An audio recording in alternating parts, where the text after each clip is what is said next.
Đời quá ngắn nếu thời gian phung phí, ta làm được gì để lại cõi nhân sinh.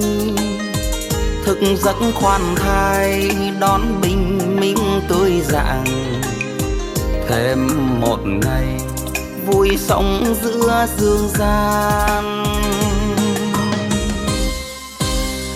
Đời ý nghĩa nếu tình thương nhân ai, xa rời hận thù tâm tình đón ban mai. Bỏ hết u mê những sầu bi ngày dài, ta sống cho mình cùng giúp sức cho ai. Thôi sẵn